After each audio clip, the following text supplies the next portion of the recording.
All right, so when you compared these two mountaintop experiences, you noticed in this first one that Yahweh shows up in a really significant way.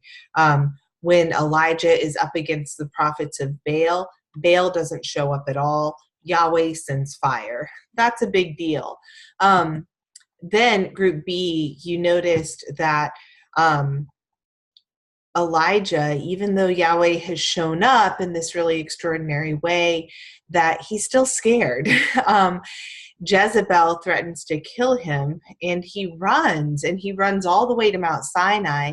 And when he gets to Mount Sinai, Yahweh doesn't show up in a big flaming fire, but instead shows up in a still silence, which is very odd. But that is the thing that gives Elijah the strength that he needs to go back and do what he needs to do and confront Jezebel and Ahab in the way that he needs to. And this is just food for thought, but it might be worth thinking through how God is speaking to you in the still quietness of your own life. Sometimes I think that we look for God to show up with a big old flash of light and a lot of lightning, and sometimes God does, and we usually refer to those as mountaintop experiences. And then other times we go about our lives and we're within the mundane of our lives, just doing regular things, and we don't expect for God to show up in those places. But that's precisely how and where God shows up for Elijah, is in this quietness, when he's alone, and it's not flashy. And so it may be that in the still moments of your life, you could look for ways in which God is showing up for you and ministering to you and trying to give you strength for whatever God has called you to. Just a little aside there, a little world in front of the text moment.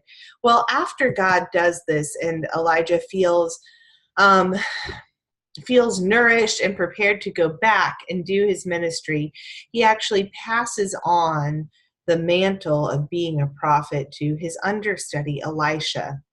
And Elisha goes and anoints a new king in a very similar way to Samuel anointing David.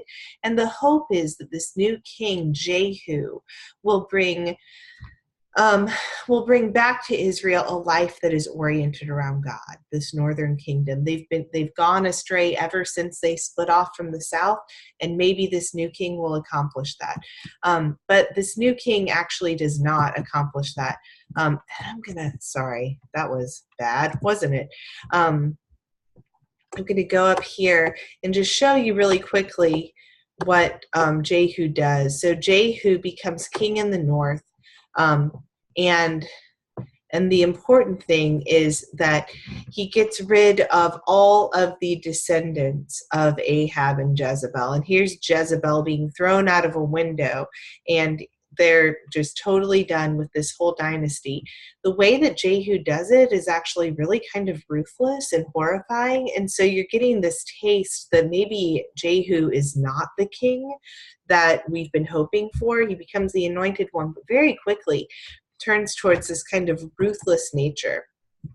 One of the other things that we know about him is that he doesn't manage to rule independently like Omri did, and Ahab did for a time, but very quickly Jehu becomes a vassal to Assyria. And you'll remember that cat and mouse civilization graphic, right?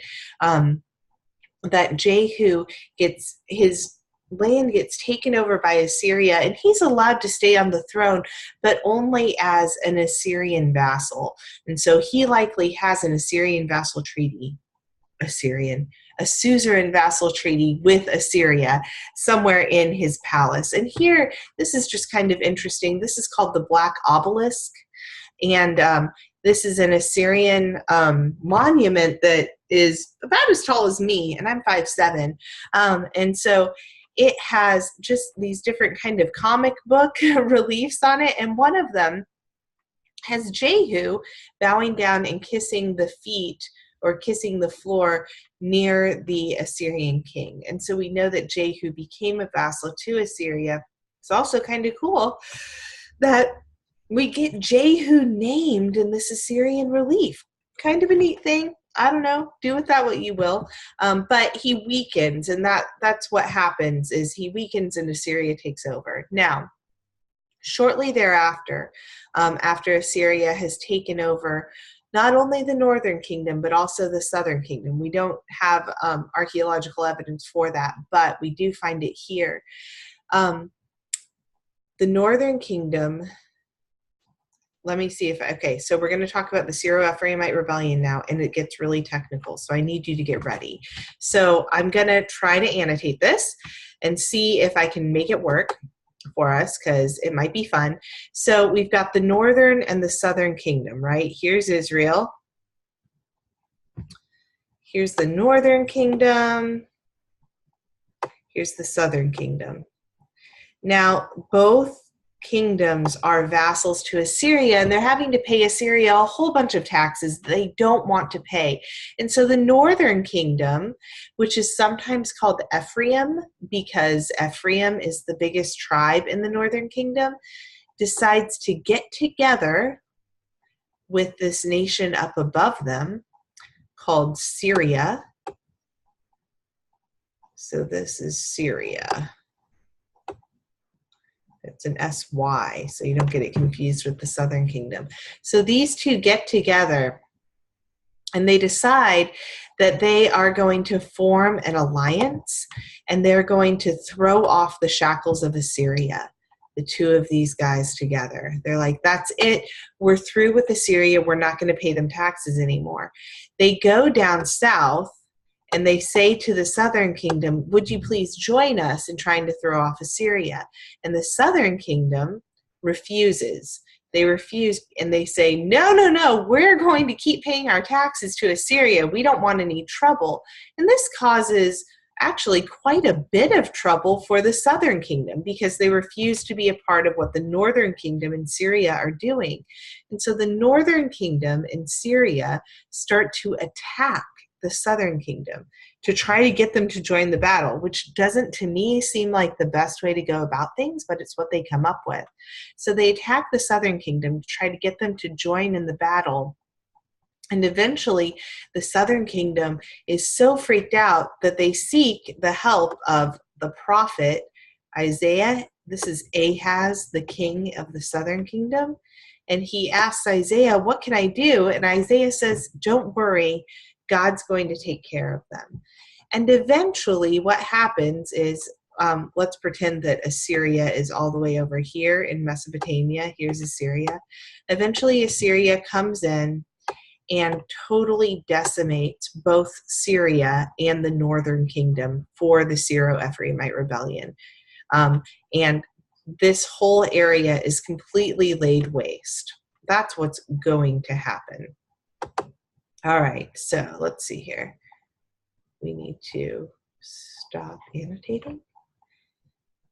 There we go. Okay, so that's your Syro-Ephraimite rebellion.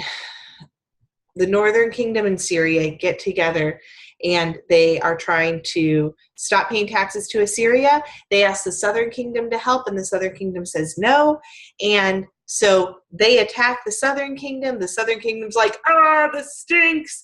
And so then they seek the help of a prophet. A prophet says, don't worry, Assyria will take care of them. And in fact, Assyria does take care of the northern kingdom and Syria. And the fall of the northern kingdom happens in 722. So in 722, everything, did I say the southern kingdom? The northern kingdom falls in 722, and that's the next date that you need to know. In 722, the northern kingdom falls to Assyria because they have refused to pay their taxes once again. So that is kind of leading into the fall of the northern kingdom. Next, we're going to have the southern kingdom all on its own. And remember, the southern kingdom survived all of this because they remained a loyal vassal to Assyria. But that's not going to last for very long. The southern kingdom goes into exile and the northern kingdom goes into exile in 722, and the southern kingdom won't have long left. All right. if you think about it, if you are the Deuteronomist or Hermione, you're going to explain the reason that the Northern Kingdom went into exile as being that they didn't follow Yahweh and the curse came upon them, right? So it's that middle part of the covenant sandwich. They didn't follow the law and they worshiped at Dan and Bethel. They introduced Baal worship. They did all of these evil things. And so now the curse has come upon them. So that's the end of the Northern Kingdom. Kiss them goodbye. They're not coming back. Next, we'll go to the Southern Kingdom.